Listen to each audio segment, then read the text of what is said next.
Good morning all of you. बेटा partnership final account आपण काल स्टार्ट केलं होतं. त्याचा एक प्रॉब्लेम घेतला होता. आज एक प्रॉब्लेम घेणार आहेत आपण.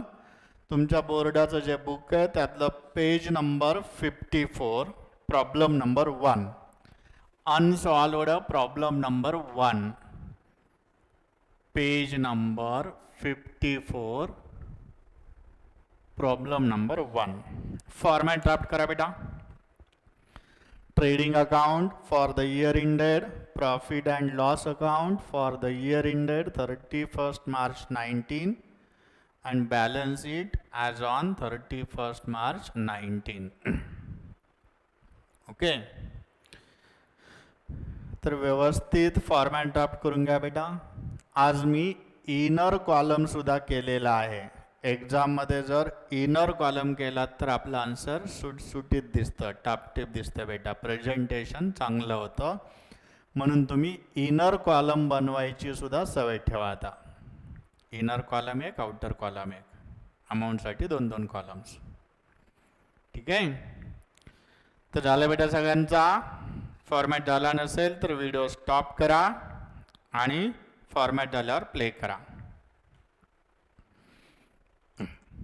ठीक आहे, तर सगळ्यांचा फॉर्मॅट झाला. आता आपण ॲडजस्टमेंटच्या खुणा करूयात. कशा कशावर ॲडजस्टमेंट आहेत बघा. पहिली स्टॉकवर आहे बेटा सेपरेट, कशाला मार्किंग करायची गरज नाही. सेकंड सेपरेट आहे, मार्किंग करायची गरज नाही. थर्ड डेटर्सवर आहे, टिक मार्क करा. फोर्थ डेटर्सवर आणि बॅड डेप्सवर आहे बेटा. डेटर्स आणि बॅड डेप्सला टिक मार्क करा. डेटर्सवर 2 ॲडजस्टमेंट झाल्या. फिफ्थ ॲडजस्टमेंट रेंट आणि सॅलरीजवर आहे. आणि लास्ट आहे बेटा बिल्डिंग आणि फर्निचरवर. ठीक आहे, तर ॲडजस्टमेंटच्या मार्किंग झाल्या. आता ॲक्च्युअल आपण पोस्टिंग करूयात. पोस्टिंग कशा करायच्या काल शिकवलं होतं मी. ट्रायल बॅलन्समध्ये जर एखादा आयटम डेबिट साईडला असेल तर त्याची पोस्टिंग डेबिटलाच होते, आणि क्रेडिटला असेल तर क्रेडिटला. डेबिटचा आयटम पोस्ट करताना स्वतःला काय प्रश्न विचारायचा बेटा, तर तो आपला खर्च आहे की ॲसेट आहे. तो आपला खर्च आहे की ॲसेट आहे. जर आन्सर ॲसेट आलं ॲसेट साईडला लिहा, आणि जर आन्सर खर्च आलं, खर्च जर आन्सर आलं तर काय करणार आपण, परत एक प्रश्न विचारणार, तो खर्च ट्रेडिंगवाला आहे का. जर आन्सर यस आलं तर ट्रेडिंगच्या डेबिटला लिहायचं, नो आलं तर प्रॉफिट लॉसच्या डेबिटला. ओके, आणि क्रेडिट आयटम पोस्ट करताना इन्कम आहे का लायबिलिटी. इन्कम आन्सर आलं प्रॉफिट लॉस क्रेडिट, लायबिलिटी आलं बॅलन्स शीट लायबिलिटी साईड. ठीक आहे, चला बेटा डेबिट बॅलन्सेस आधी बघू आपण. Plant and machinery debit balance आहे बेटा. प्लांट अँड मशिनरी आपला खर्च आहे का ॲसेट आहे, तर ॲसेट आहे. ॲसेट साईडला लिहा बेटा plant and machinery. Plant and machinery asset side. Adjustment नाही आहे, बाहेर लिहा 2,80,000, 2,80,000. ठीक आहे, त्यानंतर बेटा फॅक्टरी बिल्डिंग. बिल्डिंग आहे, खर्च का ॲसेट, ॲसेट. मग ॲसेट साईडला फॅक्टरी बिल्डिंग. याच्यावर ॲडजस्टमेंट आहे इनर कॉलममधल्या 75,000, एक line blank. Sundry debtors. Debtors म्हणजे यायची उधारी बेटा. खर्च की ॲसेट, ॲसेट. याच्यावर 2 ॲडजस्टमेंट आहेत बेटा. इनर कॉलममध्ये लिहून 3 लाईन ब्लँक ठेवा. Sundry debtors 28,700. नेक्स्ट आहे बेटा परचेसेस. काय परचेस करतो रे आपण, गुड्स परचेस करतो. आणि गुड्सचे आयटम कुठं लिहितात, ट्रेडिंगमध्ये. मग ट्रेडिंगच्या डेबिटला टू परचेसेस पर्चेसेस लिहिताना ऑलवेज अपोजिट साईडला रिटर्न्स आहेत का चेक करायचं.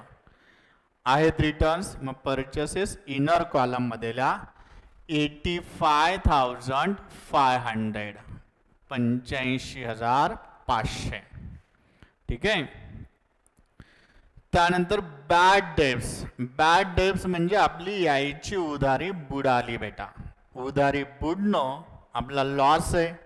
कुठं लिहिणार लॉसेस, कुठं लिहितात रे प्रॉफिट लॉसच्या डेबिटला इनर कॉलम मध्ये लिहा बेटा.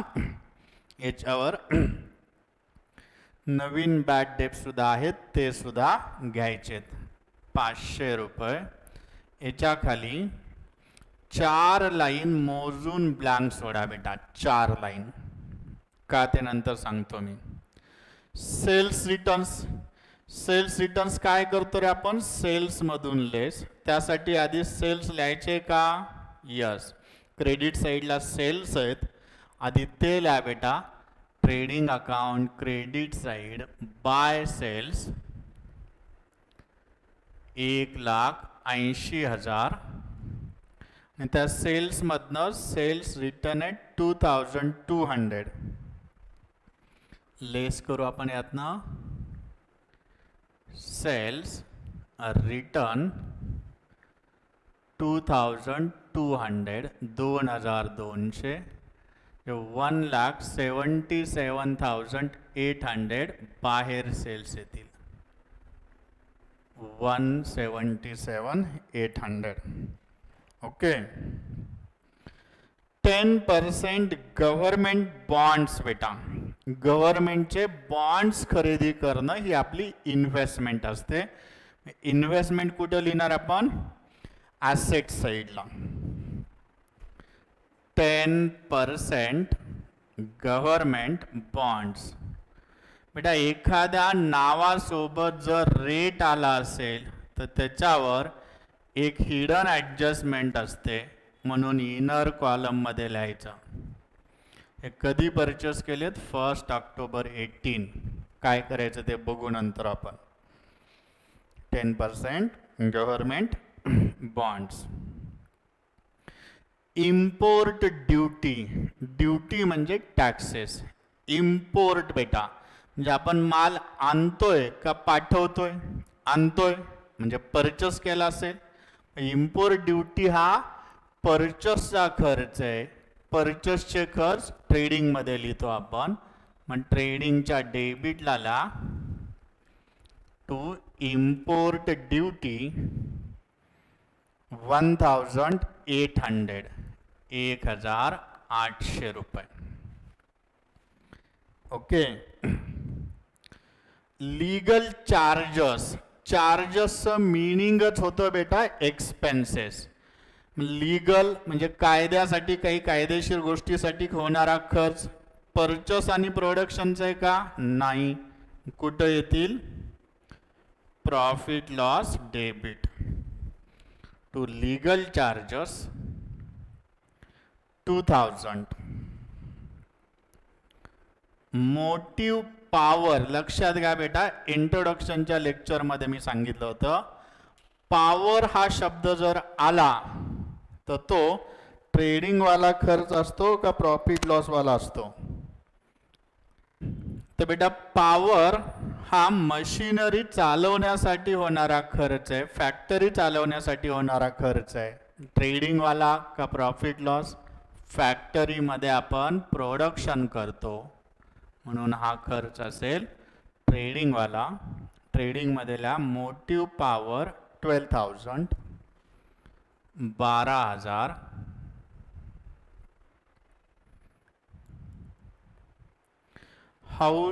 वेअर हाऊस रेंट बेटा. वेअर हाऊस म्हणजे गोडाऊन. गोडाऊनचं रेंट. ओके खर्च आहे. गोडाऊन मध्ये माल विकण्याच्या अगोदर ठेवला जातो म्हणजे हा सेल्सचा खर्च असतो. ट्रेडिंग मध्ये येईल का प्रॉफिट लॉस. प्रॉफिट लॉस मध्ये येईल वेअर हाऊस रेंट. याच्यावर ॲडजस्टमेंट आहे यस. इनर कॉलम मधल्या 1,800 एक line blank. Cash in hand खर्च एक ॲसेट बेटा, ॲसेट आहे ला ॲसेट साईडला कॅश इन हँड 20,000 20,000 आणि कॅश ॲट बँक 70,000 ते सुद्धा ॲसेट आहे बेटा. Cash in hand asset, cash at bank सुद्धा ॲसेट आहे 70,000. ॲडव्हर्टाइजमेंट खर्च एक ॲसेट आहे रे, खर्च आहे. ट्रेडिंग वाला आहे का? नाही. प्रॉफिट लॉस मध्येला त्याच्या ब्रॅकेटमध्ये काहीतरी सांगितलंय म्हणजे हिडन ॲडजस्टमेंट आहे. इनर कॉलम मध्येला 10,000 काय सांगितलं रे ब्रॅकेटमध्ये for 2 years with effect from 1 January 19. याचं काय करायचं आपण नंतर बघूयात. हिडन ॲडजस्टमेंट आहे. सॅलरीज एक मिनिट बेटा.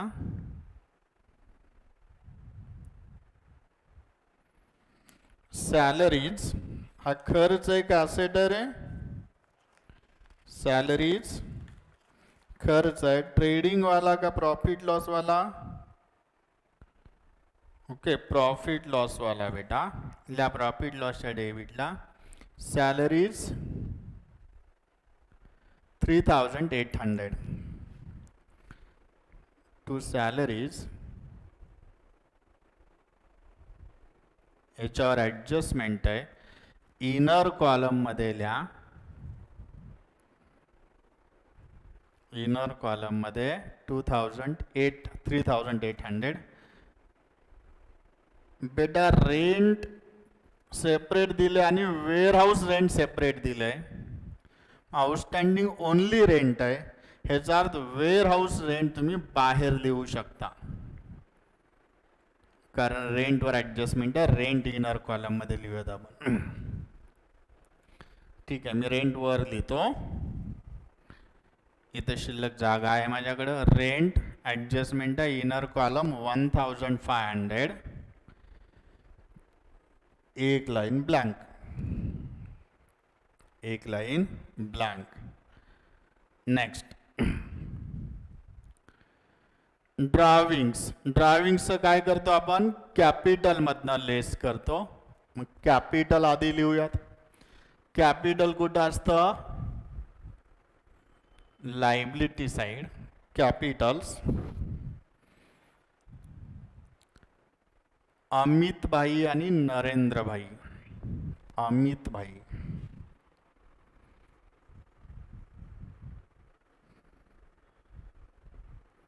3,50,000 इनर कॉलम 2-3 लाईन कोऱ्या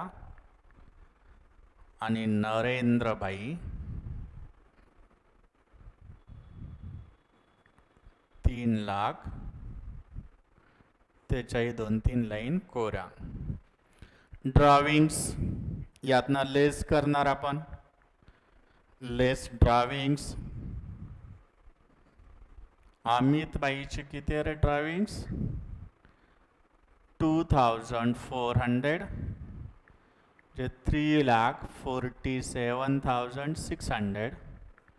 नरेंद्र बाई मधून लेस करा ड्रॉविंग्स 3,200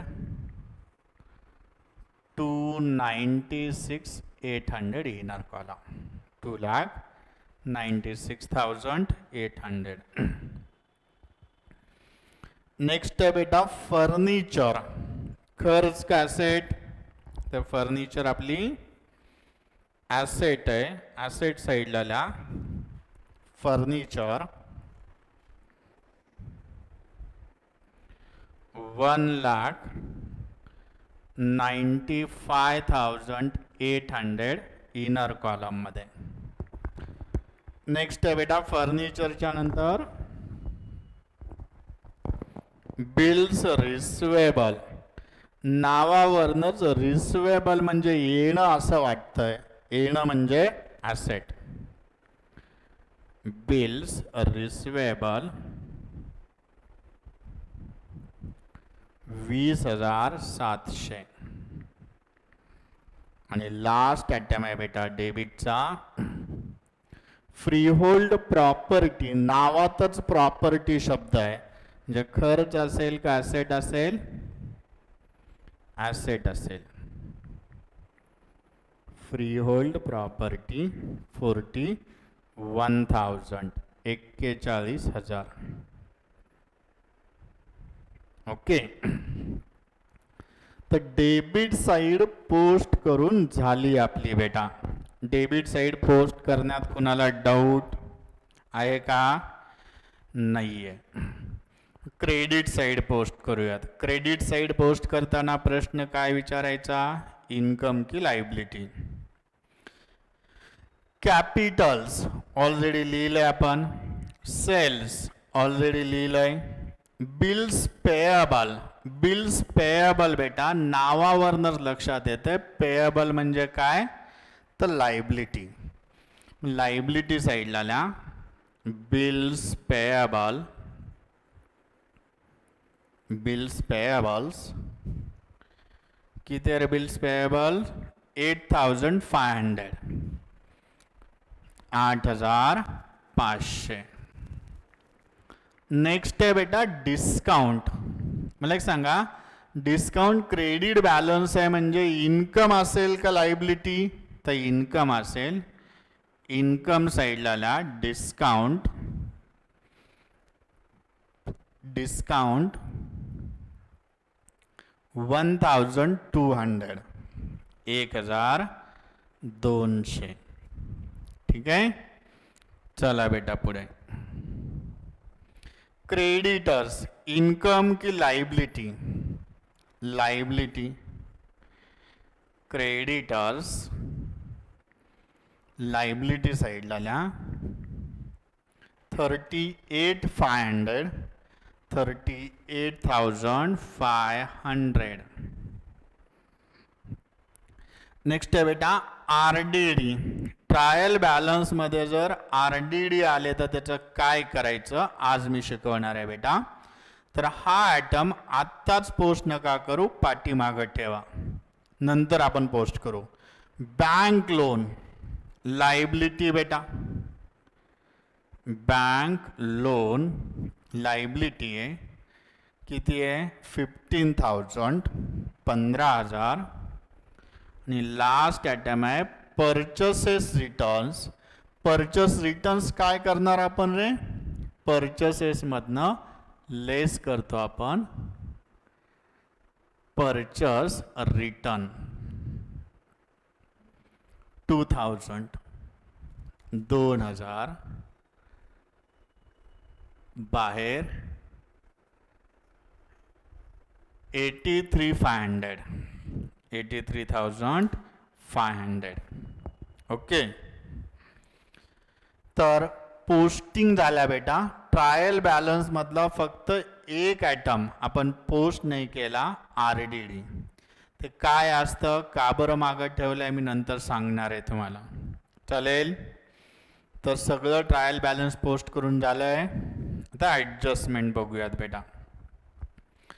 फर्स्ट आहे स्टॉक ऑन 31 मार्च 19 म्हणजे क्लोजिंग स्टॉक. क्लोजिंग स्टॉकची ॲडजस्टमेंट 11वी पासून सोडवतोय आपण. पहिला इफेक्ट कुठं असतो रे? Trading account credit side by closing stock. किती आहे? 43,000 43,000. आणि सेकंड इफेक्ट बेटा स्टॉक आपली ॲसेट असते म्हणून ॲसेट साईडला क्लोजिंग स्टॉक 43,000 43,000 43,000. ओके.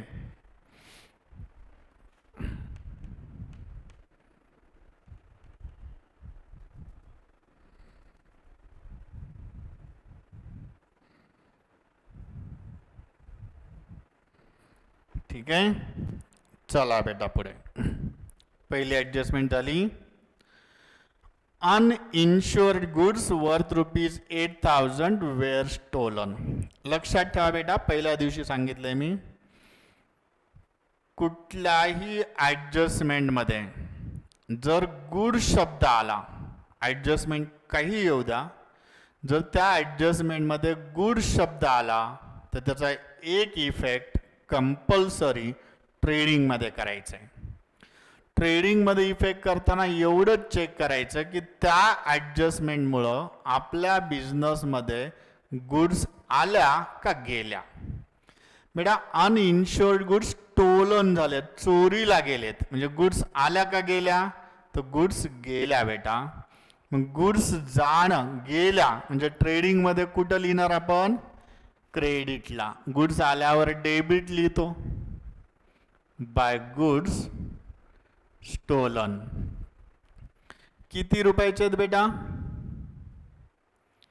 8,000च्या. गुड्स गेल्या म्हणून ट्रेडिंगच्या क्रेडिटला लिहिला आपण 8,000. पहिला इफेक्ट कळला. तर सेकंड, ह्या गुड्स अनइन्शुअर्ड होत्या, म्हणजे हे जे नुकसान झाले याची भरपाई मिळेल का, तर मिळणार नाही. मग आपल्या गुड्स चोरीला जाणं हा आपला प्रॉफिट झाला की लॉस झाला, लॉस झाला बेटा. लॉस कुठं लिहितात, प्रॉफिट लॉसच्या डेबिटला बेटा. प्रॉफिट लॉसच्या डेबिटला आल्या to loss by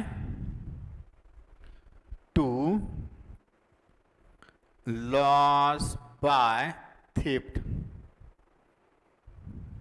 loss by theft amount 8,000, 8,000 रुपये.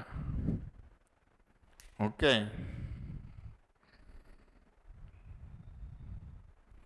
सगळ्यांना कळली बेटा ही adjustment. Okay.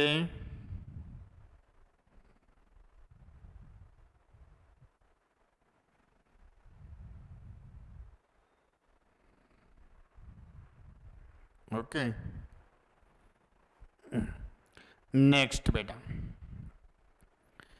Create RDD at 2% on debtors. एक लक्षात घ्या बेटा. ओके, डेटर्सवर ॲडजस्टमेंट सोडवताना सिक्वन्स खूप महत्त्वाचा असतो. डेटर्समध्ये अनेक ॲडजस्टमेंट असतात बेटा, त्याचा सिक्वन्स खूप महत्त्वाचा असतो. सगळ्यात पहिल्यांदा कोणती ॲडजस्टमेंट सोडवावी, त्याच्यानंतर कोणती, त्याच्यानंतर कोणती आणि त्याच्यानंतर कोणती. ओके, त्यांनी कुठल्याही सिक्वन्समध्ये ॲडजस्टमेंट दिल्या असल्या तरी आपणाला प्रॉपर सिक्वन्समध्ये ॲडजस्टमेंट सोडवल्या पाहिजेत. तर लक्षात घ्या, डेटर्सवर ॲडजस्टमेंट सोडवायचा सिक्वन्स सांगतोय मी. तर सगळ्यात अगोदर डेटर्समध्ये अनरेकॉर्डेड सेल्सची ॲडजस्टमेंट सोडवायची. इथं नाही आहे, पण नॉलेजसाठी लक्षात राहू द्या. सगळ्यात अगोदर अनरेकॉर्डेड सेल्सची ॲडजस्टमेंट. ठीक आहे. त्यानंतर बेटा बिल डिसऑनर झाल्याची ॲडजस्टमेंट जर असेल तर ती सोडवायची. बिल्स रिसिवेबल डिसऑनर्ड, तुमच्या सिलेबसच्या फक्त सांगतोय मी.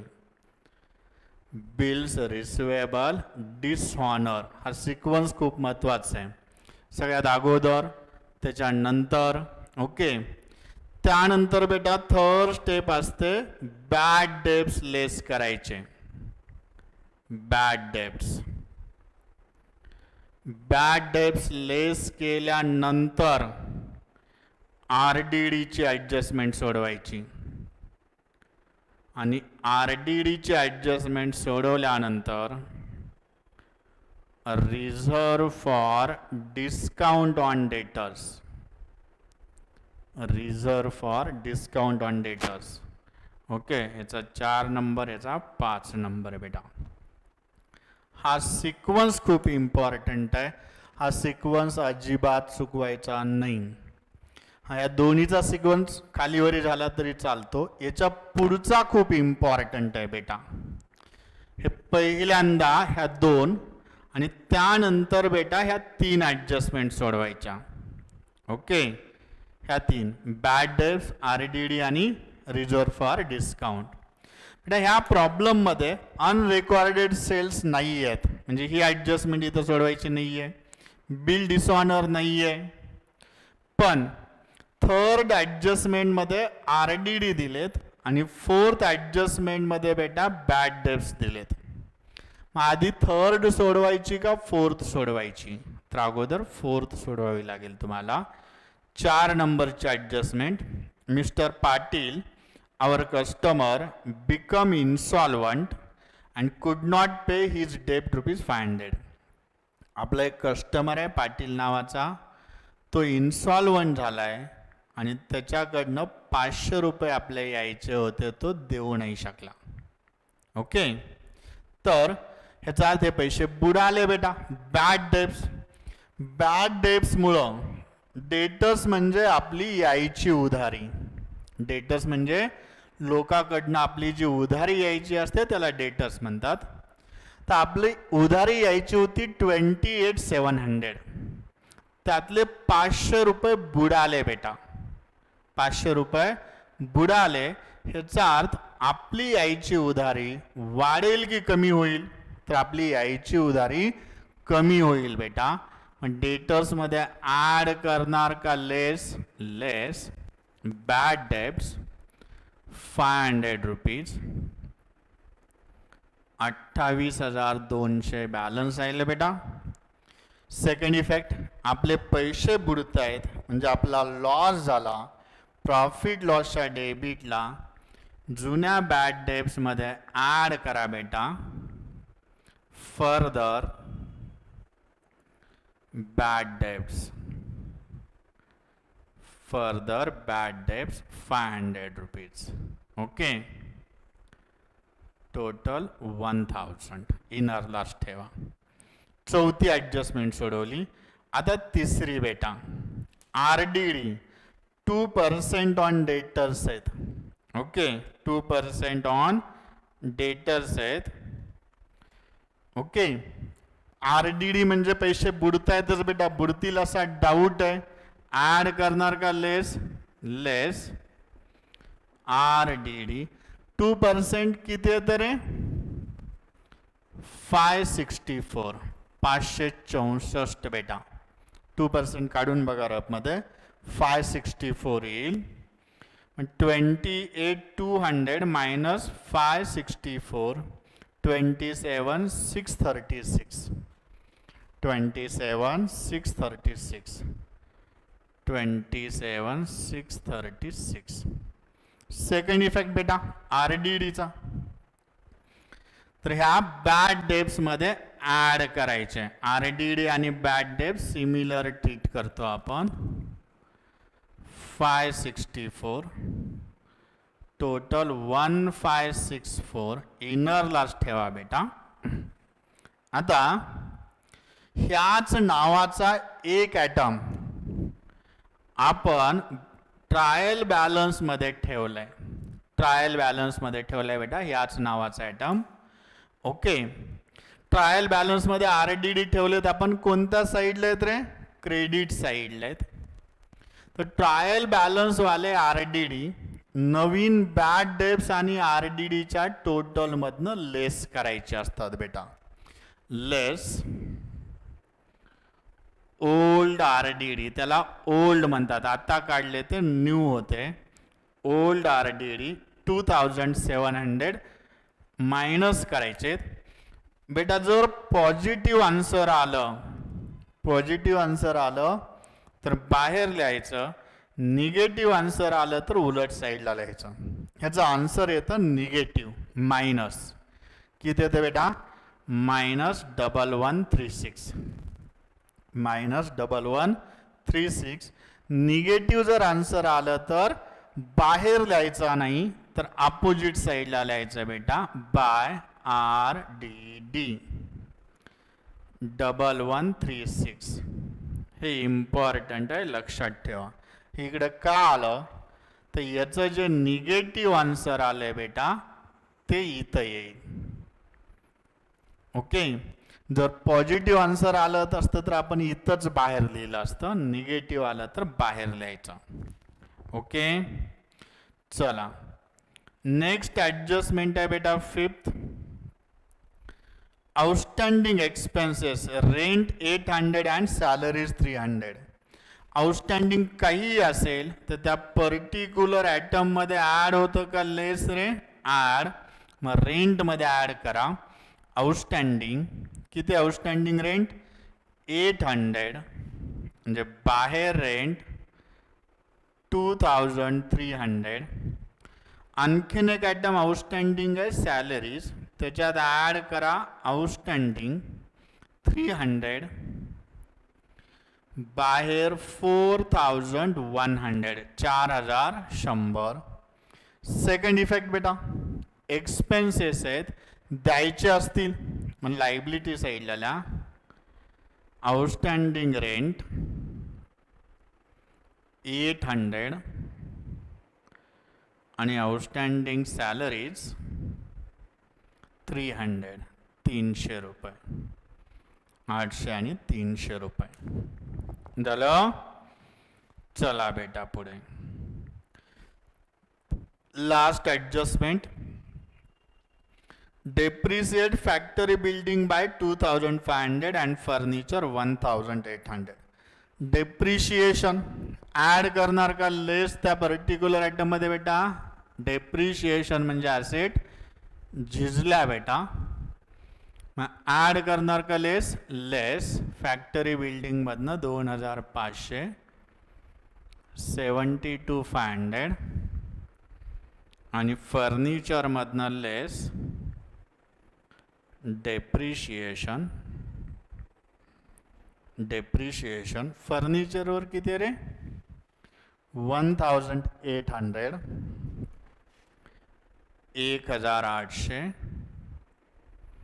म्हणजे 1,94,000. डेप्रिशिएशन आपला लॉस आहे बेटा, प्रॉफिट लॉसच्या डेबिटला लिहिणार. डेप्रिशिएशन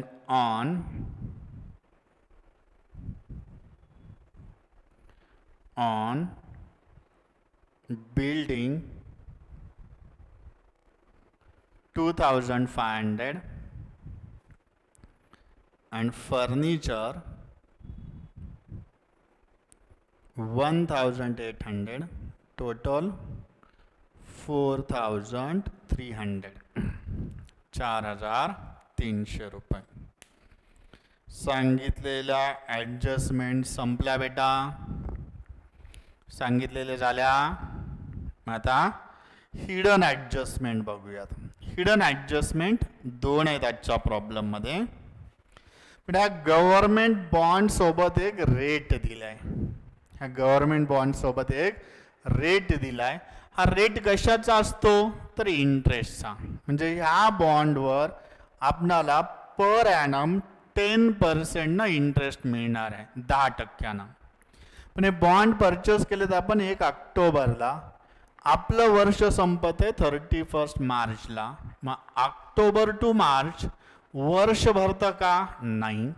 किती महिने होतात बेटा? ऑक्टोबर, नोव्हेंबर, डिसेंबर, जानेवारी, फेब आणि मार्च, 6 महिने.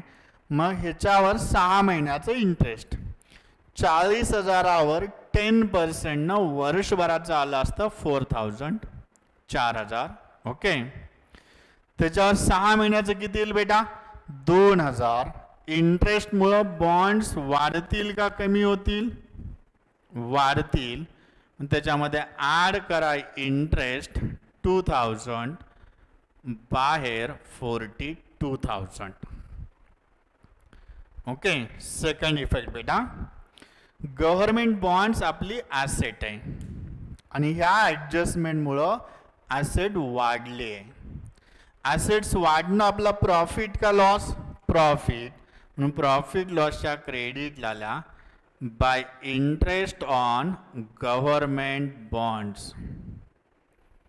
Interest on government bonds 2,000 rupees, 2,000 रुपये झालं. आणखीन एक ॲडजस्टमेंट आहे, काल पाहिलेली बेटा. ॲडव्हर्टाइजमेंट 10,000 खर्च आहे, फॉर 2 इयर्स म्हणजे 2 वर्षाचं पेमेंट केलं आहे, विथ इफेक्ट फ्रॉम म्हणजे कोणत्या तारखेपासून ॲडव्हर्टाइजमेंट चालू झाली आहे, तर 1 जानेवारी 19. आपलं वर्ष संपत आहे 31 मार्च 19ला बेटा. ह्याचा अर्थ ॲडव्हर्टाइजमेंटचा खर्च चालू होऊन वर्ष संपेपर्यंत जानेवारी टू मार्च फक्त 3 महिने संपतात बेटा. किती? 3 महिने. हा 2 वर्षाचा खर्च आहे, म्हणजे किती महिन्याचा खर्च आहे ते सांगा मला. 2 वर्षाचा म्हणजे 24 महिन्याचा खर्च आहे. त्या 24 महिन्यातले फक्त 3 महिने ह्या वर्षात येतात. मग पुढचा किती पिरियड असेल? 24 मधले 3 महिने फक्त ह्या इयरमध्ये, पुढचे किती असतील? 21 महिने बेटा. मग 21 महिन्याचा पुढचा पिरियडचा खर्च आत्ताच दिला म्हणजे prepaid.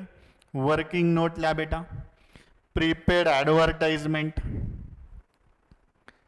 Prepaid advertisement is equal to total खर्च आहे 10,000. हा किती महिन्याचा आहे बेटा? टोटल पिरियडनं डिवाइड करायचं. इथं आता महिन्यात आन्सर काढतोय म्हणून महिन्यानं डिवाइड करा. 24 महिने इंटू किती महिन्याचा प्रीपेड आहे? 21 महिन्याचा बेटा. 10,000 भागिले 24 गुणिले 21, 8,750 रुपये. 8,750 प्रीपेड असेल. ॲडव्हर्टाइजमेंटमधनं लेस करा बेटा. या ॲडव्हर्टाइजमेंटमध्ये लेस प्रीपेड 8,750 म्हणजे बाहेर येईल 1,250. आणि प्रीपेड एक्सपेन्सेसचा सेकंड इफेक्ट ॲसेट साईड,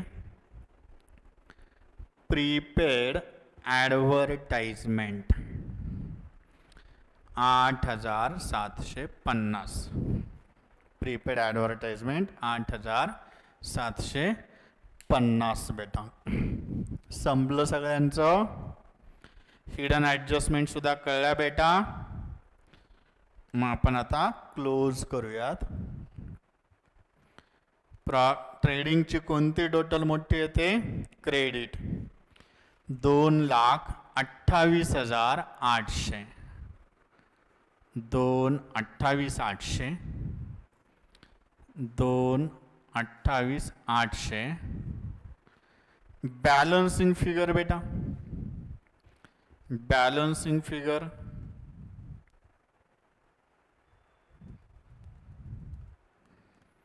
1,31,500. 1,31,500. याला काय म्हणतो रे आपण? Gross profit carry down. Gross profit carry down. तो प्रॉफिट पुढे कुठे येईल? प्रॉफिट लॉसच्या क्रेडिटला 131,500 by gross profit brought down. Profit लॉसची टोटल बेटा, क्रेडिटच मोठी येते 131,836. 131,836. 135,836 येईल. 135,836. 135,836 to net profit. To net profit. Net profit करा बेटा. डेबिट टोटल लेस करा.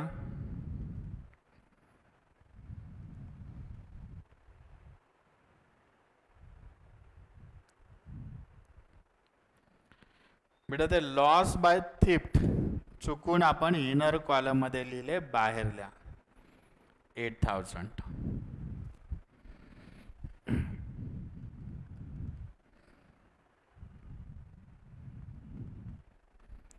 1,12,086. 1,12,086. 1,12,086. हा प्रॉफिट वाटून द्यावा लागेल बेटा. अमित आणि नरेंद्रला रेशो काय रे पहिल्या ह्याच्यामध्ये दिलेला असेल. इक्वल आहे ना. इक्वल आहे मग दोघांना इक्वली वाटून द्या.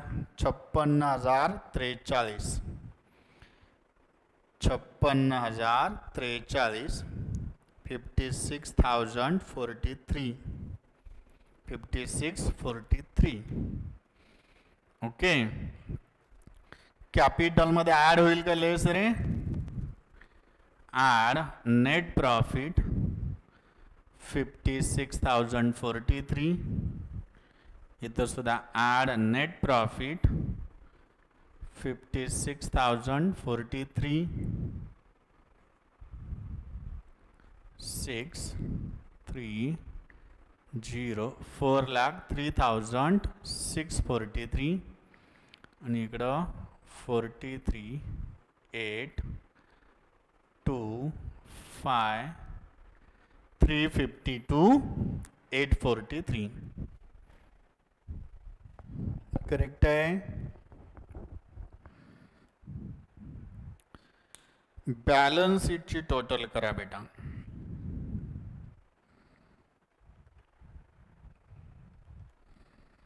Balance sheet total.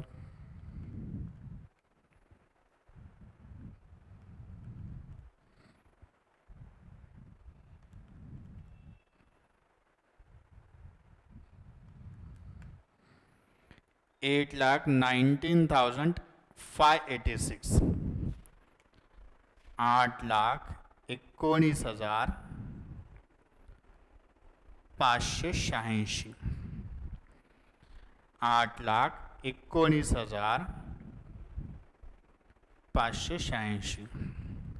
8,19,586. Okay. Tally होतं ना बेटा.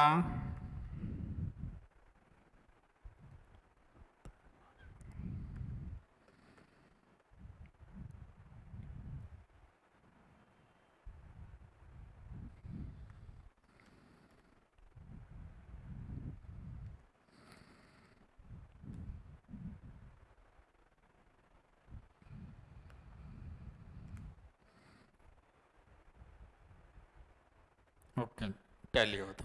ठीक आहे बेटा. तर आज आपण इथंच थांबणार आहोत बेटा. आज पण मी होमवर्क नाही देत. बघूयात आपण नेक्स्ट प्रॉब्लेममध्ये पासून होमवर्क चालू करू. ठीक आहे.